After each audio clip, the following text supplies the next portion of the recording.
Hello, welcome to Oxford Heirlooms.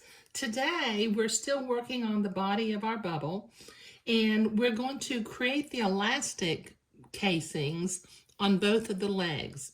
But before I can get started, I need to go to the ironing board and do a little bit of prep work.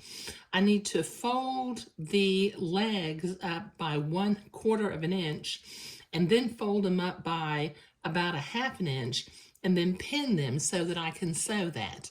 So this will take me a few minutes over at the ironing board. Okay, so I have been to the ironing board to press both sides towards the inside of the garment, and I have pinned one side in anticipation of sewing very close to the folded edge. So let me start here at the crotch. I'm going to tack it down with a few stitches.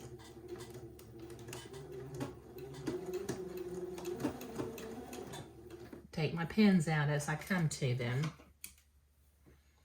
Now, as you're going from the crotch up to the side of the leg, there's sort of a bias curve, and in order to make sure this stays smooth, number one, I pinned it, and number two, if you actually kind of stretch the fabric, it will ease into itself. But this will take me a minute to get. I'm going to go ahead and sew both of these elastic casings down. Okay, so we have sewn the elastic casings on both of the legs.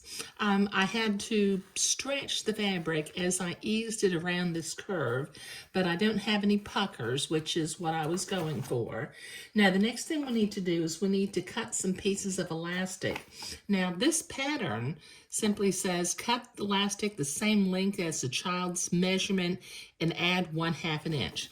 But if you don't have a child handy to measure, I've got some measurements that I've written in here on my pattern. So for a 3-month baby, I would cut elastic 7 3/4 inches, a 6-month-old 8 1/2, 12-month-old 9 1/4, 18-month 10 1/2, and 24 months 11 1/2. Okay, so since this is a size 12-month pattern, I have cut 2 pieces of elastic that are 9 1/4 inches long. Okay, so what I'm going to do, I've got this, I'm not sure what this thing is called, but I call it my elastic grabber.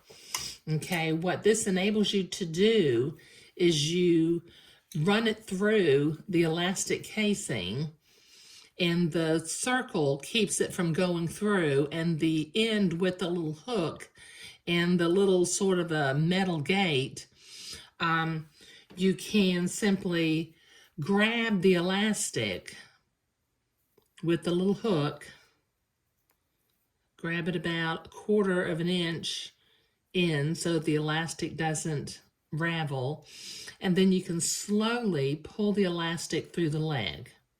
Now, since I'm not going to pull it all the way through right now, I'm going to pull it just until the elastic disappears inside the elastic casing. Okay, now using a straight stitch, I'm going to tack that elastic in place right at the end of the elastic casing.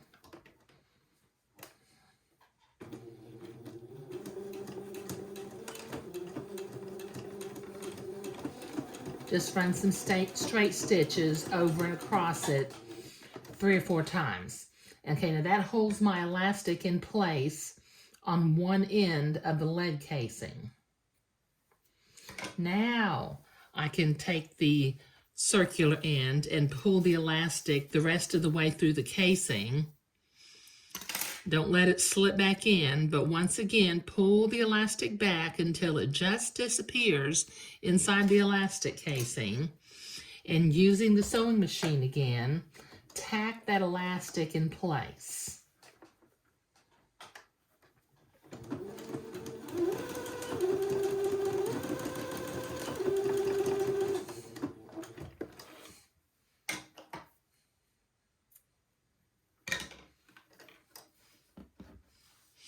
Okay, so that worked out real well.